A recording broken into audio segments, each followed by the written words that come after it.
Hi, my name is Tyler Duffy, and I'm the host of the Building the Bridges to a Better Future podcast. I was born and raised in Lacombe, Alberta, spending my formative years growing up on a buffalo ranch. After high school, I became a power engineer and spent 11 years working in the energy industry. I left that career behind and moved on to study a psychology degree at Red Deer Polytechnic. While completing that degree, I read one thing that stuck in my head that began to change my thinking, shape my beliefs, and ultimately guide my decisions from that point forward. The Canadian Mental Health Association had published some research that said that 80% of lifelong mental health issues have their root in early childhood trauma. Let me say that again. 80% of lifelong mental health issues have their root in early childhood trauma. Now that got me thinking. Does that mean that 80% of lifelong mental health issues are preventable? So research has shown that early childhood trauma is one of the major causes to lifelong mental health issues. So I feel, as a society, we should recognize that and implement programs to reduce, buffer, and eliminate early childhood trauma. Otherwise, we will never be taking a preventative approach to mental health issues. We will be locked in a perpetual process of reacting to mental health issues when they surface later on in life. Like the old saying goes, rather than mop up the bleeding, you gotta stop the bleeding. Now, this was new information to me, but professionals in psychology, education, and the social work world are well aware of this. And community leaders in Red Deer had started to create programs to address this issue by increasing the amount, variety, frequency, and quality of social support the kids get at critical stages in their social and emotional development. The hypothesis is that if we implement positive social support programs for youth and maintain them over years so that they become a permanent part of the Canadian culture, then it may be possible to turn the tide and begin a downward trend in the number of people that struggle with mental health issues in future generations. In this podcast, we will be interviewing the key people that created these programs and have worked tirelessly for 20 years to maintain them. The goal is to share what we've done in Red Deer, why we have done it, and how you can do the same in your community if you're passionate about taking a preventative approach to mental health as well. Come and check it out as we begin to build the bridges to create a better future.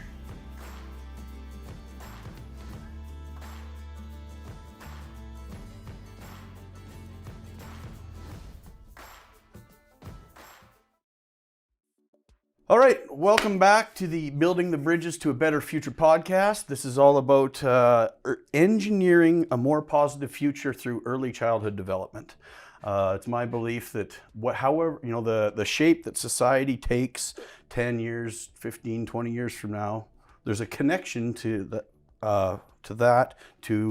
the children of today and, the developmental conditions they face. So this is all about driving home the point that if we want to take a preventative approach to mental health, the route to that is ensuring that kids get the support and positive interaction and role models that they need to navigate the stages of social and emotional development successfully. Today we are here with Dr. Dawn Poisson, who's got a long career of working with kids in the mental health field, correct? Yes. All right, well, why don't you introduce yourself and give us a brief outline of your professional experience in working with kids? Sure. So I am Dr. Dawn Poisson. I actually started a very different career path years ago. I did a Bachelor of Science, Chemistry, finished that, went and did pharmacy at the U of A, completed that, did a residency and realized I really loved hanging out with the residents in the ICU. So one night I threw in my application for medical school, gave up my pharmacy job and went back. I did a rural family medicine residency through Red Deer.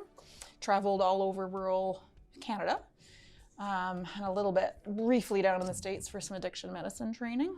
And then as life changed, I ended up in rural Alberta and rural Saskatchewan working. And then I had 3 beautiful babies, and life changed. And I actually ended up in adult addictions. So I worked in adult addictions, so big shift from my full scope. And I was asked to cover a bereavement leave. So I've always loved working with kids. I wanted to do peds when I was in pharmacy. I was a hospital pharmacist. So now I'm done, and I moved into the kids world just as a cover. And when I was done my 3-week stint, they're like, hey, can you stay? And that was 5 or 6 years ago now. I can't actually remember. From there, I started working with them. About 6 months in, we launched a pilot project. And it was going to be family physician, child psychiatry out of Central Zone and Red Deer. And they were going to have me ask to work as an extender. And so basically that's an assistant. So if you have step down kids that aren't as critical, they would work. And then we hit crisis with staffing shortages. So there was 4 physicians left for the entire Central Zone. And I ended up, I have a ton of training for kid addictions, adult addictions. I did a CAN REACH, I have fellowship, a mini fellowship since then. So I've had a lot of background training, and I just launched it, and I started working out of the Lacombe office and started seeing kids. They range in age, my youngest is around 6. And depending on, I have 2 positions, so the oldest is 21. I get a lot of kids that I love seeing, and they say, oh no, we don't want to age out at 18, we want to keep seeing you. But then they get that magic age and they want to go see adult people instead, which is great because that's what they need, and I work with kids. So let me field this question to you, because I remember in a literature review I did, the Canadian Mental Health Association said 80% of lifelong mental health issues have their root in early childhood trauma. Mm-hmm. Does that resonate as true for you? Very much so, especially when I worked with the adult population, which was the reason for my switch. Gotcha. So do you agree with me that the logic of if we increase the frequency, type, and quality of social and emotional support that kids get, that should essentially be an effective tactic to a preventive approach to mental health? Have socially well-developed adults, yeah, I do. Yeah, like I kind of look at it as an assembly line, and the school system is a little bit kind of a part of that assembly line, right? Because we've got kids going through that, and this is, I'm not dehumanizing people. This is just an analogy that works. That's okay. Right? I have an analogy about house building, yeah, so it's fine. But you've got kids going through the school system, the socialization process in society, and if you have something going on in the assembly line and it tumbles off the assembly line and gets all dinged up, mm-hmm. then that's a permanent alteration to that person, right? So if you can keep them from falling off, mm-hmm. And slipping through the cracks, then technically it should lead to a better, more cohesive, peaceful society in the future. Yeah, I look at it as building a house. So you have your foundation, and that's your early years of life. Yeah. And if you pour a poor foundation that cracks, the house on top can look beautiful, but you still have those issues underneath. And that's not to mean you can't get some remediation in, but it's going to take a lot more work, a lot more time, a lot more money. So why not just start and build it beautiful? I 100% agree with you there. Like and I believe that like the foundation for society in 20 years from now is a product of the kids that are 5 years old right now and the developmental conditions they're facing. Mm-hmm. That's kind of mm-hmm. right, because in 20 years, if we don't, if they don't have a foundation, they're in a solid foundation, like you're saying, then 20 years from now, when they're 25 years old, the cracks are going to start to show. Yep. And that leads to addictions, homelessness. Like I think most homeless people are people that have mental health issues that are so strong that it's just, they can't cope. They've mm-hmm. lost their job. They've, right? So, so yeah, let's dig in a little bit more, because I don't know a great deal about what your daily work is with kids. So can you go into that? And then the goal would be to kind of share with the audience what you feel is important to improve society. So currently I have 2 positions. Most people don't know that physicians are independent contractors for the most part. So I am contracted to see kids with central zone child and adolescent psychiatry. So as a physician, I do write prescriptions. It's not always my go-to, but I do write prescriptions. I see kids in that one from 6 to 21. I see kids for a variety of reasons. So I will see kids because you need an ADHD screener. You have a kid that doesn't want to go to school. You have a child that's anxious. I can see all those. I see kids that are in the system. They're in foster care. They have, they no longer live in their birth home of origin. I see kids that are dealing with internet problems, social problems, all of those things. I do what I tell the kids, I do therapy light. So technically I'm not a therapist. I have done an entire 200-hour course at a UT to do therapy. But I keep it to therapy light is what I say. But I do a lot of work with that. I also see the families associated with the kids. So when you see a child, you're never working in isolation. You're not just working with the kids. So a lot of the times, especially a new appointment will involve a kiddo with me, their parents with me, then we split out and I see one and then I see the others, and then we come back together to make our plans. So that's the main position I have. The second position I have is PCHAD. PCHAD is a court-ordered detox program that's legislated that if you have a child that's facing substance use problems, you come and stay with us in a secured facility for 10 days while we get you through your detox, and then hopefully look at further treatment options. PCHAD is a labor of love for me. I dearly care for the kids that come through there. It has mixed opinions with public because addictions are very difficult to treat. So some kids do not have a good experience. The team that I work with out of Red Deer are amazing, and they really care for those kids. So we have 8 beds there. That age group, the youngest I've ever had is 11.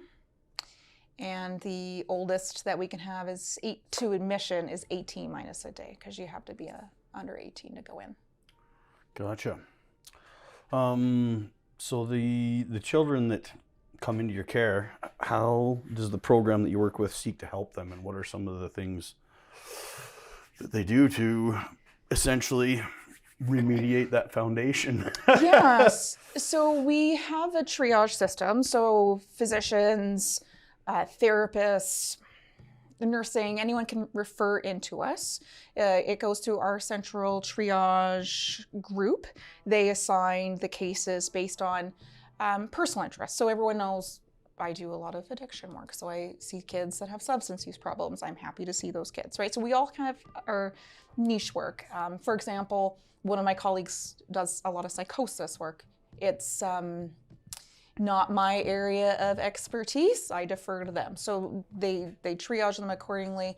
We see the kids, we do the full assessment, so top to bottom. My assessments when kids come in, I sometimes wonder what they and the parents or guardians or adults in the room think, because we are a very casual environment. I sit, I hang out, I will rainbow loom with your kids, I will color with your kids, and I really at first want to get to know them. So I ask questions like, where do you live, and who do you live with, and where do you go to school, and what do you like to do for fun? Because I want to make a connection with these kids and understand where the issues are. And then from there we move out into assessment for diagnoses. So we have different screening programs that we'd use, and different sheets that I would give out to look through it. And then we put it all together, come up with my clinical impression, my diagnoses of the situation, and then we make a plan. So I say we, because I make a plan in conjunction with the kids and the families. And I always say to the families, I work for your kiddo, so they're gonna run the show today. Because if I don't have the kids on board, the parents could love or hate what I say, because I've had both reactions. But if your kiddo doesn't buy into what we're doing, I'm not going home. I always say, I don't go home to give you your medicine. So if you don't want to take it, you let me know and we'll find something else that works for you. Because I wanted to establish a good connection to work on the issues that the kids have. So everybody is different. Yeah, I think that would be, like listening to your answer there, establishing connection and getting the kids kind of trusting you and opening up to you is number one, right? Like if you can't get that done, you can't move forward really. Is that true? Yeah, like, or it's difficult to? If your kiddo won't talk to you, you're not going anywhere. Yeah. So I do see a lot of awesome families, awesome kids, and I see a lot of more unfortunate situations from families of all sorts where kids have had very sad or terrible things happen to them. One of the more unfortunate areas that I do work with is if there's been assault. And asking a kiddo that's had this happen to them, oh, please share me. You've just met me. Tell me all of the awful things today so I can run off and make a police report is not going to get you anywhere. So there's been times that I have seen a kid, and I am open to criticism. People will not agree with how I work. Not everyone's going to agree with it, but I've seen kids for like 3 months, 6 months before they're willing to say, okay, I trust you to tell you what happened to me in those situations, or I trust you enough to say what's happening in my home or what happened to me at school. And if they can't trust you, you're not going to get anywhere. They will come and they will leave. Bingo. Yeah, that ties in with the I love referencing the Erik Erikson social and emotional development model, but the trust and mistrust stage of development, which I believe is like in the first 3 years of life. It's very young, right? And that just kind of goes back to my feeling that it's like we have to increase the amount, variety, and frequency of social support kids get, because if your culture is developing a whole bunch of kids with like a high per capita ratio of kids with trust issues, that's gonna have a big effect on the future, right? Like, so establishing trust would be very, very hard in individuals who didn't navigate that stage successfully and have deep, well root, or not, what's the word? I can't remember what the word, but have deep trust issues. If their trust has been violated, then yeah, that's a challenge. I feel like it's probably intuitive, but do you find any kind of, when you're trying to build that trust, is there any kind of tactics or things that you use that help facilitate that? Share my secrets? Yeah, and this is so that people can learn on how to build trust in kids if they feel like if they want to do that, right? When a kiddo comes to see me, it's a very casual conversation. I think not all parents appreciate it because I will use language that your child uses, appropriate and inappropriate. So yes, there is swearing that happens in my office from both sides, the kids and me at times. I'm not their buddy. That's not what I'm saying. I'm not their best friend, but I want to be that trusted adult. That if something is happening that they can share. I'm a big believer in attachment theory. I have kids in my practice that I've been their longest adult relationship. And I mean that like professionally, parents, social workers, anyone that's been in my life, I've been the longest. There's a lot of responsibility with that. So it takes time, it takes effort, and I think it takes like genuinely caring about what happens with the kids that we see. I always, in my own personal life, someone once said to me, I will treat your child like they were my own. I had a child that needed something done. I was terrified. We didn't know what would happen. And those words were said to me, and all I could do was just put complete faith. So whenever someone comes to me, I will say the same thing. I will treat your child how I want my child treated. I'm not going to give you something that I wouldn't do to my own child in this situation, because that's not fair and not how I practice. I don't just say, here's a bunch of pills, go home and figure it out. It's really like that, like I said, that attachment theory, building a foundation with the kids. And some of these children have never had that before.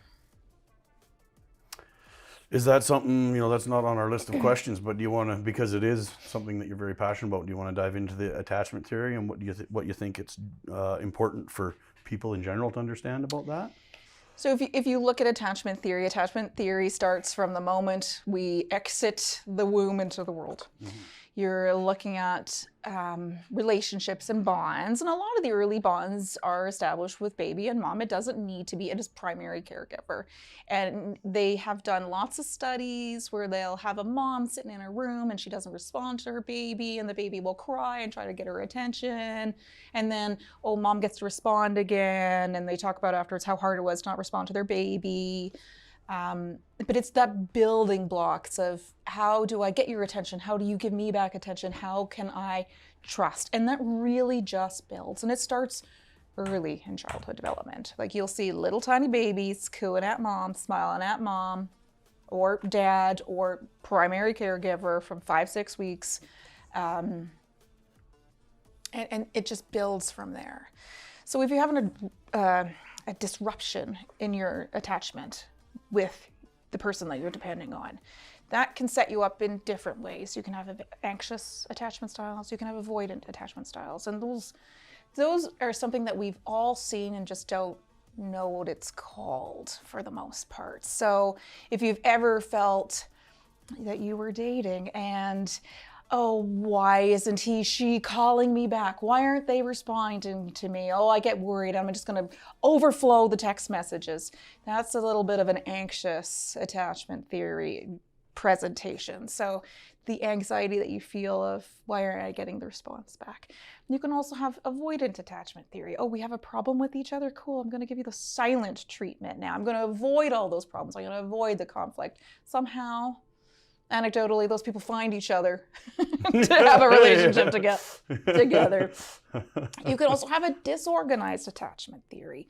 So or attachment style, if you see someone that has that, it's confusing to people that do not have this style. Because, for example, your child falls or comes home and is hurt, or their feelings are hurt, and the caregiver will laugh or make fun or tease. And it's a joke. It's a joke's actually really harmful and not solidifying your bond with your child. So those are all the things that can happen. And there's more styles, of course. There's many theories on this. But that is what I see a lot of, and you see portrayed in adults. So one of the things that comes my way is oppositional defiant disorder. And when you look at ODD, as it's more commonly called, you'll see that there's been an attachment issue earlier in life. There was some disruption that the connection could not be made with an adult to provide care. Now this kid is defiant, they're acting out, they're lying to you, you're so frustrated, they're mouthy with you, they're mouthy with school. It can move on. It doesn't have to. This is worst case scenario I'm painting right now. It can move into conduct disorder. Now we're in trouble with the law. They're 13 years old. They're running away from home. The police are bringing them back in the middle of the night. Now we've got some charges that might pop up. And if you cross over that magic threshold of 18, that's when you start to move into personality disorders. So I don't work with a lot of personality disorders under 18. You're looking at like antisocial behavior. Why did people do things, very terrible things, and have no remorse for them? Because you're looking at that kind of personality disorder. The kids that I work with, the reason I love working with kids is you can disrupt that cycle.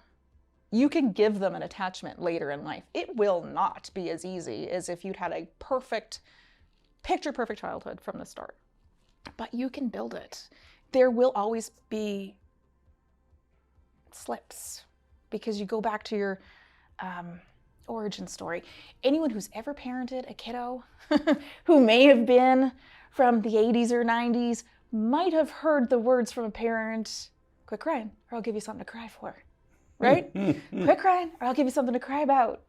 Not a healthy attachment style, but a lot of us heard it. So when you're trying to gentle parent or attachment theory parent or whatever you want to do with your kiddos, that little shark music comes on and you do revert because that's your normal learned state. And it's okay when we slip up. The important thing when you slip up is the repair that you make with your child. I know a lot of us grew up in a time where parents never apologized. They were right. And that was the end of it. But and then you wonder, well, why won't my kid apologize? You've never modeled that behavior.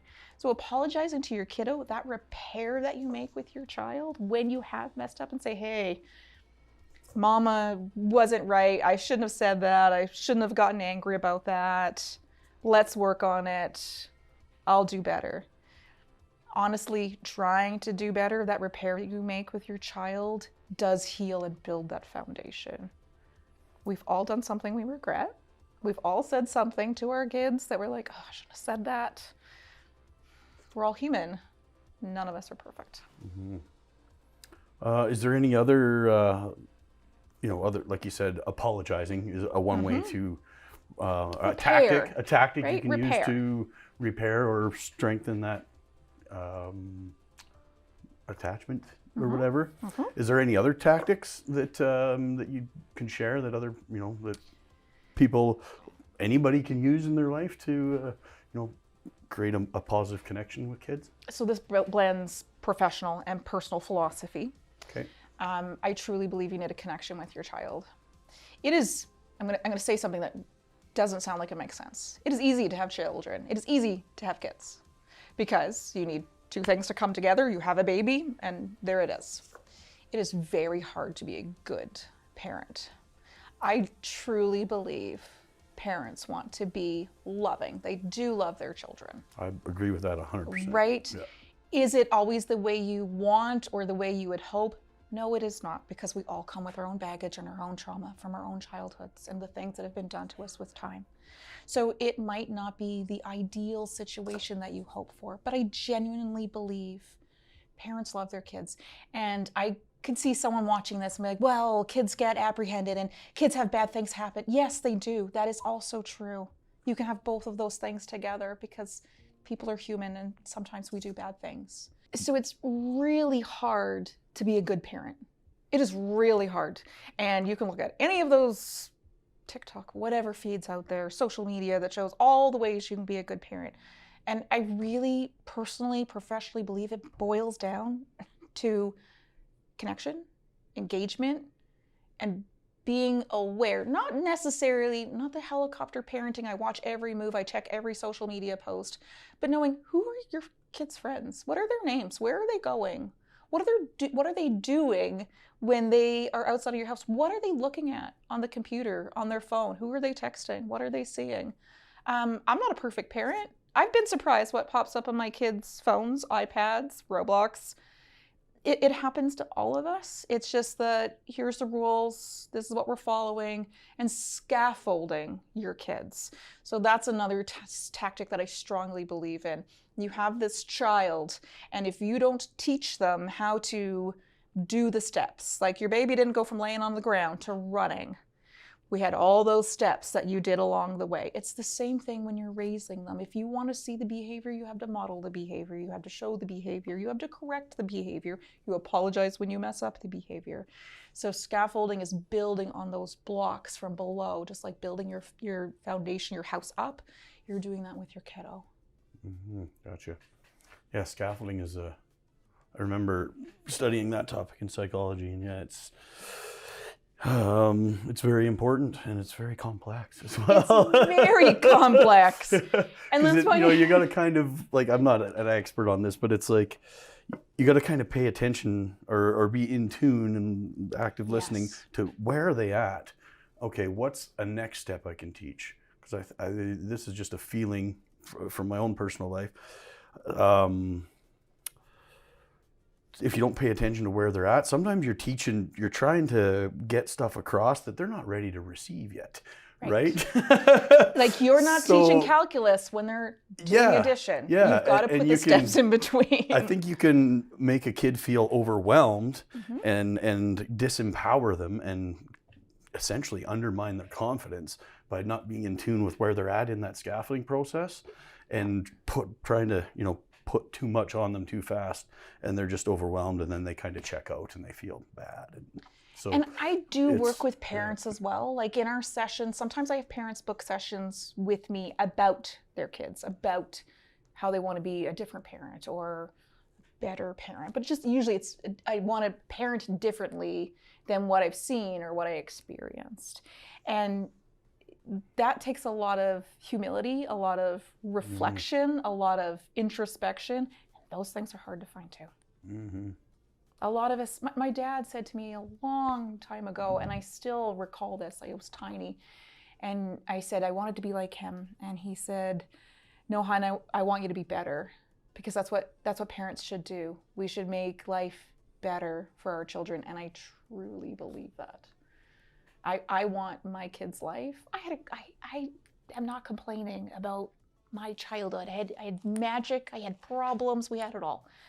But I want my kids' life to be better in the ways that I had issues in. Love it. So the two key topics that kind of came out of that for me was if you want to build connection, be open to apologizing when you mess up. If you expect your kid to apologize to you, you better show them that you apologized first. So that's one tactic that I can use and other people can use. And then the other one is scaffolding. And we're going to move on from that because we could talk about this for hours. And a key word that you said was attunement. You need to be attuned to your children. Yeah. That's the part of knowing who they're with, knowing what they're doing. Yeah. So pay attention to where they're at, see what their competency level is, and then be like, okay, now what's the next step? Because if you try and introduce this step when they're at this step, it's going to disempower them. So, importance of scaffolding. Yeah, and it's very difficult as a parent when you're trying to raise children in an environment that you didn't grow up in. So the world that the kids live in now is not the same world that we grew up in 30, 40 years ago. If you did something, and we all did something foolish. We all did those things that we were like, oh, glad there wasn't a phone taking a picture of that. They grow up in a different world. And I believe it's our responsibility as parents who want to do better for their kids to be checked in to that world. Do I love sitting there playing Roblox with my children? No, I do not at all. Don't like it. Don't enjoy it. But sometimes you got to meet them where they're at and join them in it and just say, show me what house you built, or look at that mega mansion. And it's not disingenuous. It's not lying to your kid, because you actually are enjoying what your child is doing. Mm-hmm. Do I like the Roblox? I'm sorry, I'm picking on Roblox a lot today because it's a thing in my house. Yep. Do I like this video game or no? But they're all doing it, and I want to make sure my kids are using it safely. Yep, that's a good point. That just kind of triggered a thought with my nephews. It's, when they're playing video games, I'm kind of cued in and I was like, hey, I'm going to be honest here. I'm not finding this very engaging. But just the way that they're asking me, hey, Uncle Tyler, watch this kind of thing. I'm like, yes. They want you to notice what they're doing, and they want to be rewarded for it. And so that I sit there and I'm like, wow, good move. You know what I mean? That's their attachment to you. And then they feed off of that and they feel love. Yeah. Look what he did with us. It was so great. Uncle Tyler is amazing. He pays attention to us. You might have spent 7 minutes on whatever thing it was. Yeah. But it means the world to your child, not necessarily the child you birthed, but the child in your life, that you cared enough to show up and pay attention and join them in their whatever they're doing. Yeah. Awesome. Well, let's move on to question number 2. That sounds great. So what is your core philosophy when it comes to positive youth development? If you feel like we've already covered that, we can move on, but... I think you've covered a lot of the things that I believe. Be attuned with your child, care about what your kid is doing, be interested, show up to their sports thing, show up to their... I'm going to tell you, I If you ask anyone from an earlier stage, they'll say, I'm a bit of a princess and I don't like playing in the dirt. I have camped in a tent with my children since the youngest was 2 years old because they love it. They love it. And I make sure some requirements are met. There is running water at whatever facility I choose. I'm sorry, no drop toilet. Princess, don't go there. But they love it. They bike for hours. I've learned to bike. I've learned to ski. I've learned to coach soccer. Why? Because they love it. And I'll do it with them because I love them. And I truly believe parents love their kids. So do it with them. Yep. All right.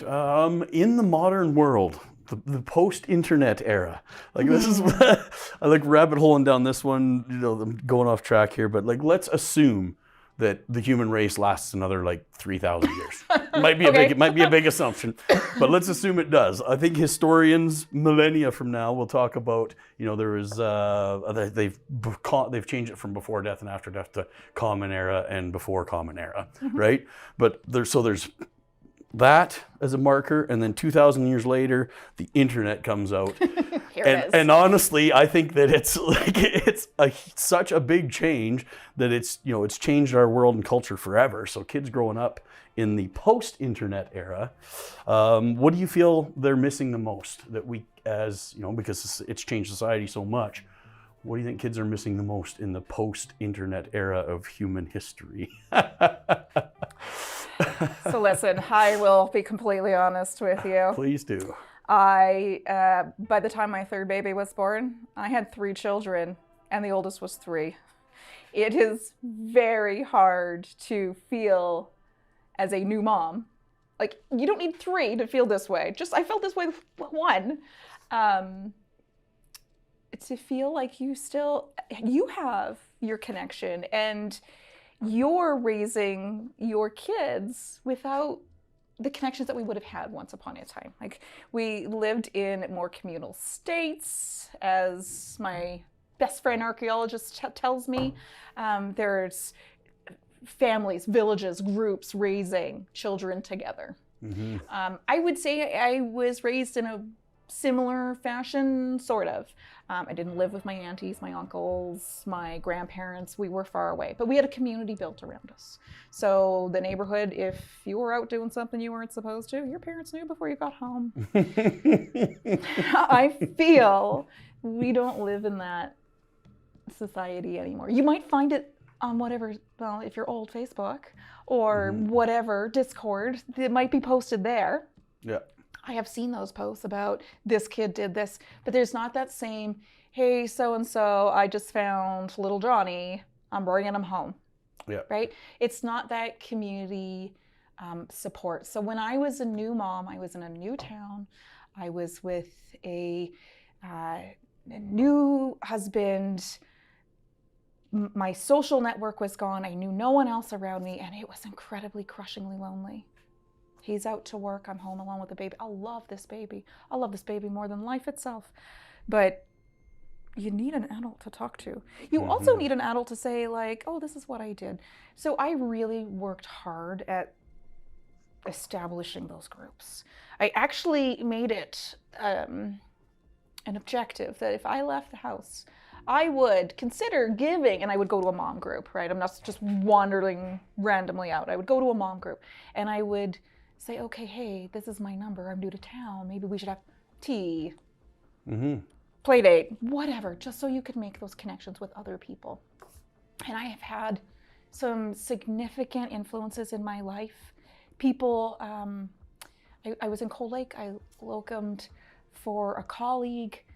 So she was going on mat leave, like I had just gone on mat leave. I came back, I worked for her practice. She was, and still is, a fantastic mom to this day. And I would listen to, this is how I'm potty training, because her kids are older than me. And I would build on, oh, I love that, or I don't like that, that doesn't fit my life. We don't get that opportunity as easily. Smaller communities, I think, are lucky. Centers where you have mom groups are great. But for example, when I came to Lacombe, and maybe this is a little political, but at the time, funding got cut, and then we had COVID. And I couldn't go to the mom's group anymore. It was gone. So a brand new 3 babies in a new city. Where's my social network? I feel those are so vital to any of us. New moms, new dads. The trend that I see among not so much my age group, but younger age groups, or dads are getting so involved. And it's fantastic for kids. I love that for the communities, for the people.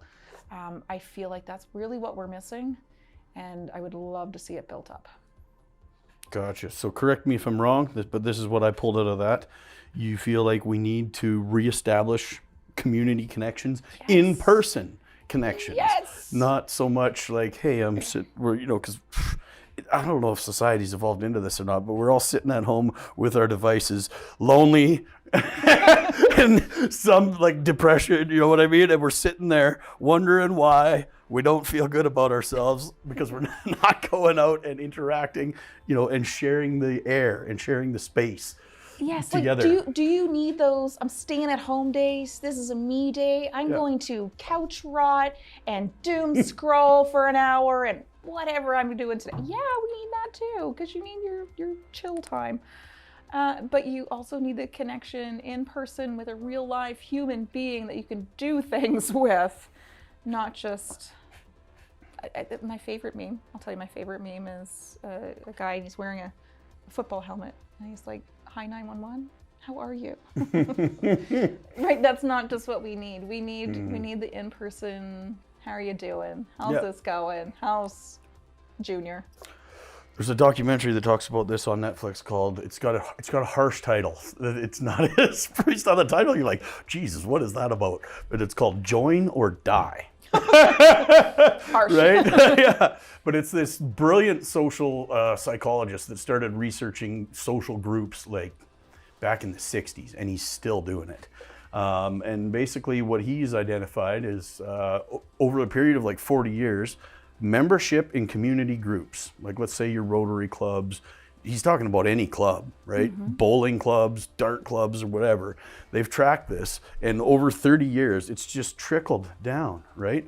So, and he has a really good argument that some of the negative effects that we're seeing in society today are the product of those community connections fracturing, and at the community level, then it telescopes to bigger problems in society because people are not functioning like a tribe anymore. I believe that. So dive into that documentary. It's very good. The message of that one, like I finished watching it and I'm like, hot damn, I gotta go join a club, man. Like I feel you. I'm taking a riding lesson on Thursday night because I too need something outside of, I guess, don't get me wrong, I love me some Bridgerton.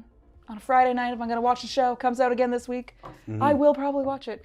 But I don't want to sit and get to the end of my TV channel subscription. And sometimes I feel like that's what we do.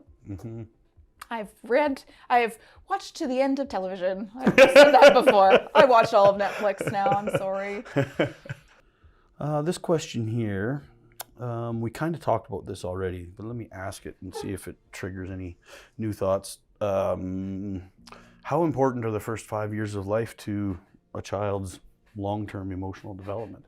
I actually love that question because there's something we haven't talked about. They're critical. We all know that's critical. The evidence is already out there. We don't have to pretend that the first 5 years don't matter. It does. Other research will even say the first 2 years. That's when you build your attachments. That's when you establish, am I safe? Am I not safe? Who am I safe with? That being said, I see kids from many different experiences of life. And some of those kids have had horrific early beginnings. And I would not look at those kids and say, you are a lost cause.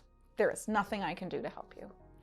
Have you ever thought, wow, that's above my pay grade. I'm going to have to bring in some bigger muscle to help us? Yeah, absolutely. But I don't have the opinion that your kid has been written off because of whatever reason. It is going to mean, though, the work is harder. there's more effort, there's more money. I'm sorry, you're going to need more therapy services, you're going to need more interventions. That costs a lot of money. That is a lot of time, a lot of energy, a lot of missed work. You can still grow, raise a beautiful human being. There's something called the ACE questionnaire, the ACE score. It's Adverse Childhood Events.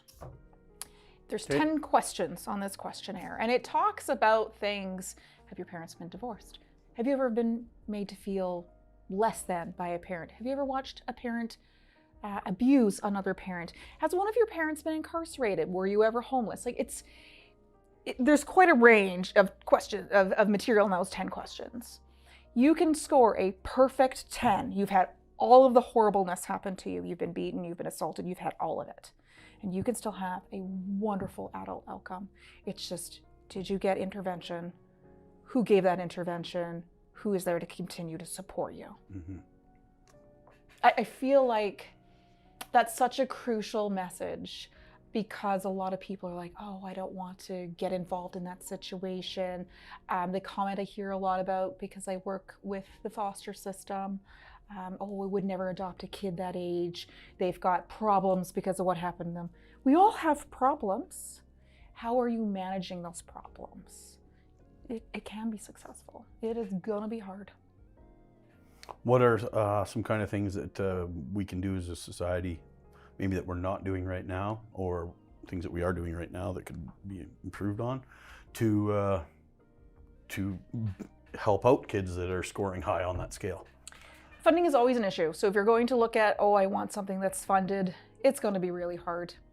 I was in a smaller community. I had good access to some good resources, but I still had to build my own network, learning from people whose parenting that, quite frankly, I admired. Like, that's an amazing way to deal with a temper tantrum in your 4-year-old. I'm gonna take some tips from that. Building that on your own, because it doesn't need to be some super expensive. Could it be? Absolutely. But we don't all have that luxury. Mm-hmm. And it can still come at a grassroots level of moms. And I say moms looking after moms and looking after kids, because I deal with a lot of moms, and I am a mom, but parents looking after kids. I've seen dads wanting to bond with daughters, doing hair, going out for beer and hair nights, where they have these little models and they're learning how to, beer and braids is what it's called. They're learning to braid their kids' hair, all these gruff, big guys learning to braid little girls' hair because they want to make a connection with their child. Beautiful, beautiful. Mm-hmm. Also, you get beer if that's your thing. Love it. Yeah, that triggered a thought that I remember, with the kids that score high on that scale or whatever. I remember there's one study that a friend of mine told me about, where they did a longitudinal study for like 50 years, and the subjects in that study were, they identified them very young. They would be kids that scored 10 out of 10 on that scale, right? They're just like, the words he used were like, they were 3 strikes against them right out of the womb. Right? Yep. And then, so then they studied them until they were adults, and then they interviewed them, kind of thing. And the positive thing is that 75% of them turned out to be just fine, which is good, but that's still 1 in 4 that's not, right? But each one of them said that, essentially what it is that the power of one positive role model in somebody's life can be the thing that changes that, right? So being a positive role model and increasing the amount of positive role models for kids can take that, we could take that 75%, push it to 90, right? It's just because they had that one positive role model that connected with them and listened to them, made them feel safe and trusted. And that's it. Big like brothers. that is an answer. That's not the answer, because this is a problem that is very complex. Yep. So it's going to take a whole bunch of different solutions, but that is one thing that without a doubt will make a difference. Big brothers, big sisters. Yep. Right there. That's what their philosophy was partially based on. Positive connection for a kid. Yep. Yeah, so if we've got 15 minutes left, is there any topics that you want to visit, or do you want to just stay on script here? You could talk about social media. I do see terrible things with social media. Well, yeah, I feel like that's an important topic, because we're living through it, man. There's Yep. there's no, we're riding, or not riding, we're writing the, give me a second here, my brain's hit a roadblock. There's no manual. There's no manual yet on social media. The research is being done. It's starting to be developed, but it is something, it's a new thing in society that we're currently figuring out. The only factor that I remember one professional, psychology professional talking about it, and they said from the research that is done so far, anything more than an hour and a half a day of screen time for kids creates undesirable results. So that's one thing, moving forward in the world, is an hour and a half of screen time. Give your kids that. If you give them 6 hours of screen time a day, the research shows that it's less. So that's a guidepost. That's one thing in the manual of parenting in the social media world that I'm aware of. What else do you have that we can contribute to that philosophy? Because it is such a new phenomenon. There's no guidelines from it yet. Social media is fascinating. I am not the expert in social media. It's interesting because your 40s are interesting because some of your friends are having newborns and some of your friends are having grandchildren. Yeah. So it really depends on where you grew up. So you have, I remember before the internet, I am positively ancient by having that statement. I remember when dial-up was a thing. Kids are just floored when I say that. Yeah, no, we didn't have internet. We didn't have Google. They're floored.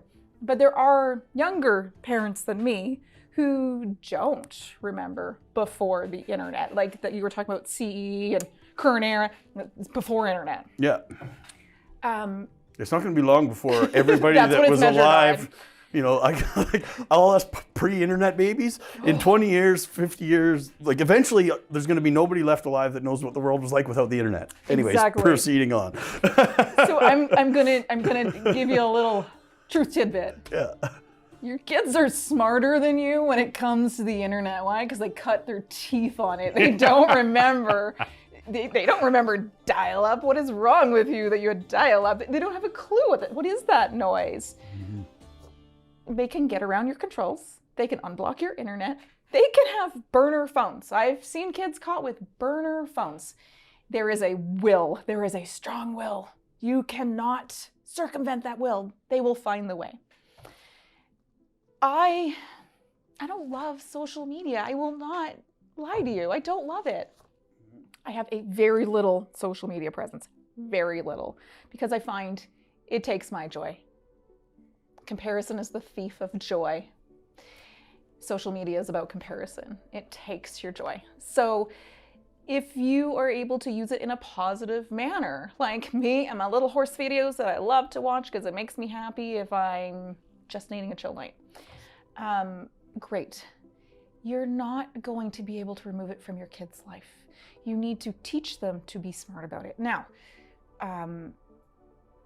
caveat to this, I don't know if that's the right word for it, but I see horror stories of what happens when things go wrong with social media and your child. And I say things to kids that I'm sure parents would rather, I don't.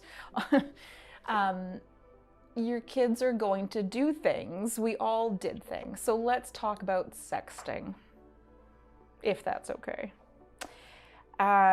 It's real. Exploitation is real. Your kids will likely be asked for these pictures. I love to say it's a blanket don't, but kids, there's emotions involved. They feel so connected. They trust the person on the other line because they're being so connected, and sometimes their kids make mistakes. So the thing that I think parents don't always love is I say, listen, at some point you may embark on this adventure. Please be safe with it. Don't send pictures to people you don't know. Pictures that go are pictures that are gone to everyone. It did not go between you and the person you sent it to. It went between you and the world. We've seen it over and over in Canada in cases of children who have harmed themselves over it. I've seen them in my own office. So my rules for social media is when you are of age, please remember this is production and potentially distribution of child pornography if you're sending these pictures everywhere. Okay, so that's one of the caveats we talk about. But at some point, maybe you're old enough now and you trust someone, don't put your face in those pictures. Don't leave identifying features. Be aware that whatever you sent is gone. You have no control over it once it goes out of your phone. It's a part of my practice that I don't love, but I have seen children do very unfortunate things to themselves when someone that they thought they could trust got those pictures. They send money, they do other things. It is a terrible scenario for your child to be in. Your kids need to know that they're safe, and they need to know that they can trust you if something goes wrong. So if you're a parent that does not talk to your child, who has no clue who they're hanging out with, and your kiddo feels that if they tell you, my kids know, I'm gonna be upset, but I'm gonna be more upset if they can't come to me. Your kid needs to know that you are that safe person, that they can say, this is what I did, this is what's happened to me. And I had a case in my office in the last month where a child was able to go to their parent. They were able to remediate some of the damage that was done. It's so important that you keep the connection with your kid because they're going to make mistakes. We all did it. We just didn't have social media following us. We didn't have the ability to send pictures to millions of people. Right? Like right? It was something that happened at a party. It was one bad night. Your friends eventually stopped making fun of you and forgot about it. Hopefully, the ramifications are just so much more. And if anyone was ever bullied when we went to school, you got off the bus at home, the bullying kind of stopped. There wasn't the phone that kept the messages coming to you, right? Do I believe, you have to take the phones away from no, I don't. How can you take a phone away from your kiddo? I was talking to teachers when we first went into lockdown, and they said they could really tell who had access to internet and were able to manage a new environment, even though their kids can't, still, like the parents still can't figure out how to turn on the Zoom camera when I see them virtually. It's cute. Your kid can. And I usually say, just grab your kiddo, they'll get it going, it's fine. They can do these things. They grew up in this is their world. And sometimes I feel like we are visitors to it because we need to learn from them. I think you're 100% right. And I'm a tourist. In a sense, because the way I look at it is, I remember in my childhood, it didn't matter whose grandparents' home you went into, the clock on the VCR was blinking because grandma and grandpa couldn't figure out how to program the clock on the VCR, right? And now we are the grandparents-ish, not quite yet, but the VCR is the internet today, and like you said, they know how to use it better than we do. They do. They don't know a time without it. Yep. They know this is their life. We are tourists. Mm-hmm. And I apologize, if that's triggering to some people, because it will be, because people have experienced it, and all I can hope for is that they do reach out and connect with the people that can help if you are going through something like that. There are so many of us there that just want to help and keep your kid safe.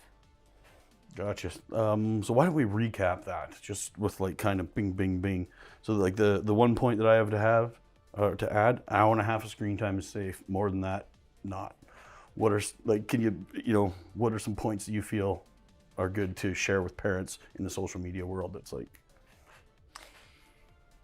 the big debate that I see in my office is, among parents, is how much do I police my kids' screen time, my phones, what they're doing, what they're saying.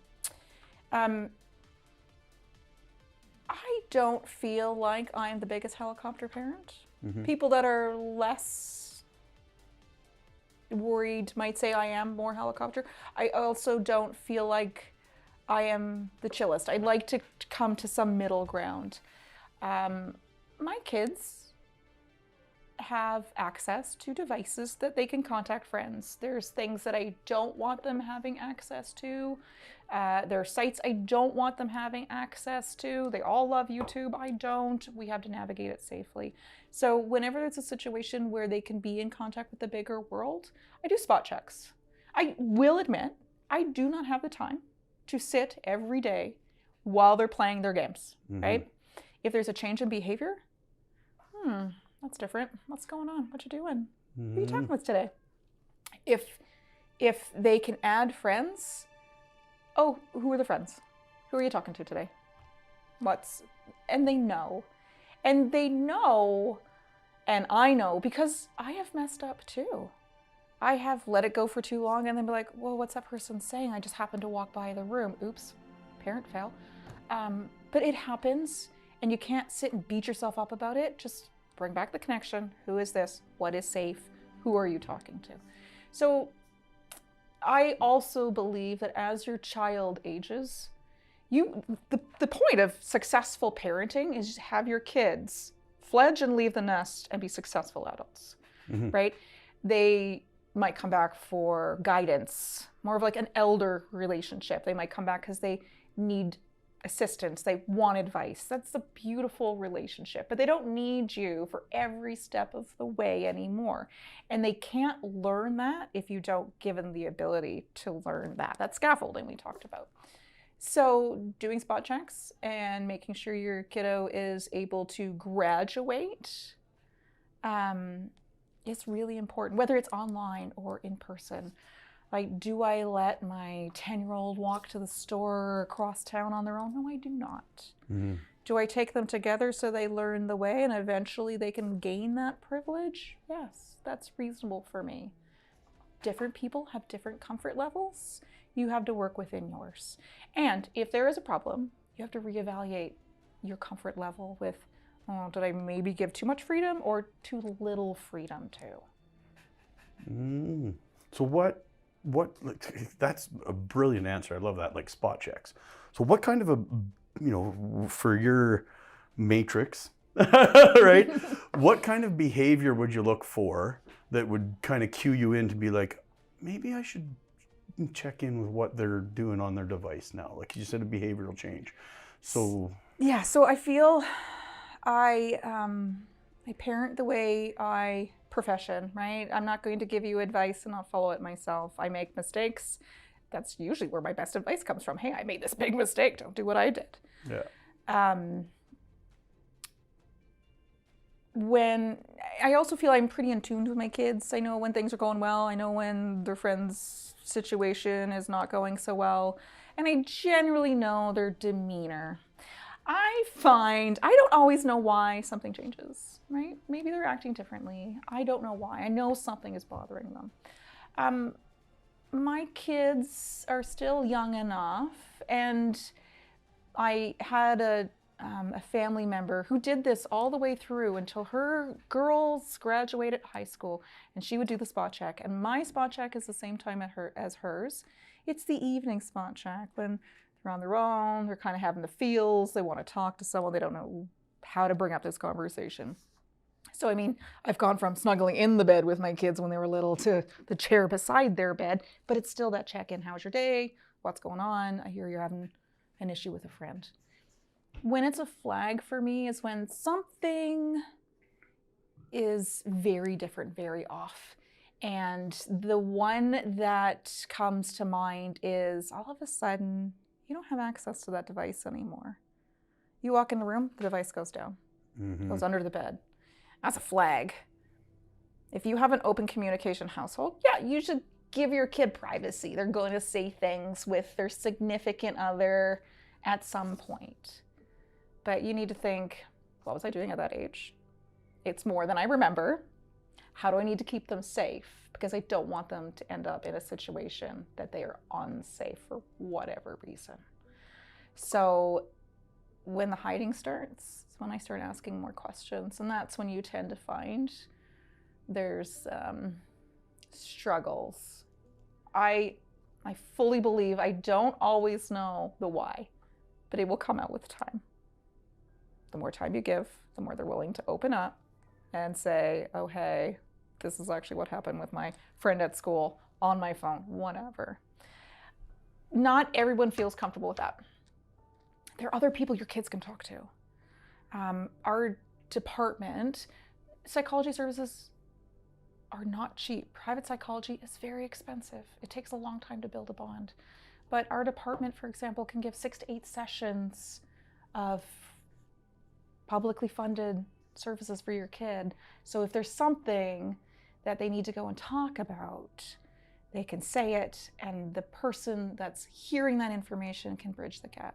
When I see kids in my practice, I'm publicly funded, right? I'm a physician. You don't pay me privately. It comes out of your healthcare. So you come and see me. I have leeway to stay longer. I say I do therapy light. I listen to your kiddo. I do keep confidentiality with your kid. It's actually rules, requirements. Not everybody agrees. And in Alberta, there's no age of I must tell you at this stage, right? That's not what happens where we practice under. But if there's a reason that I'm worried about your child, if I'm worried that they're going to come to harm, either from someone else or themselves, I do break confidentiality. It is my job to do that. My goal is safe, happy, easier life kids. So you could easily tap into someone, I shouldn't say easily, you could tap into someone like me. Our healthcare system is sometimes difficult to get in. Wait lists can be long, but there are people that care, and you can still be seen.